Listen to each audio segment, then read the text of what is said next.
और गुरुदेव, जैसे योग वशिष्ठ में लिखा है कि आप अपने मन से किसी दूसरे के शरीर में प्रवेश भी कर सकते हैं, तो ये सब भी पॉसिबल है?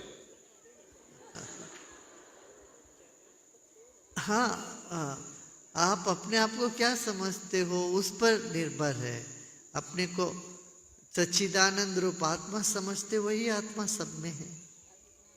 प्रवेश की भी कोई बात नहीं, वहां है ही।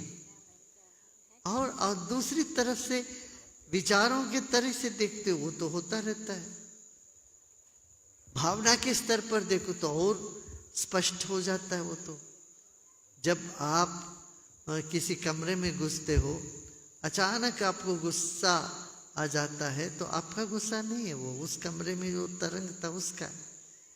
तो व्यक्तियों के भावना एक दूसरे में घुस जाता है, तो भावना भी जो है ना, विचार है, भावना है, उससे सूक्ष्म है अपनी चेतना। ये तो प्रत्यक्ष है। कहते हैं ना, प्रत्यक्षम किम प्रमाण। प्रत्यक्ष के लिए दूसरा प्रमाण की जरूरत नहीं। कोई एक रो रहा है, एक बच्चा रोता है, तो वहां देखो बाहर सारे बच्चे बिना कारण के रोने लगते हैं।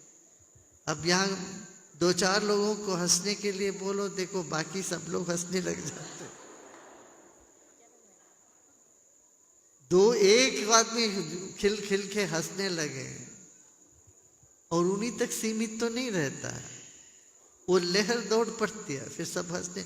ऐसे रोने का भी होता है, कोई भावुक हो जाते किसी बात को लेके। अब देखो गणपति तो आ ही रही है, गणपति पप्पा मोरया करके हम वो कहते, महाराष्ट्र में देखो कैसे लहर दौड़ जाता है सबके दिलों में। अब दुर्गा पूजा आया तो बंगाल में वो देखो जैसे भजन गाते हैं, सबके भीतर वो बात आ जाती है। तो भावना के स्तर पर हम जुड़ जाते हैं, ऐसे ही सूक्ष्म स्तर पे हम जुड़े हुए होते हैं, कर सकते हैं।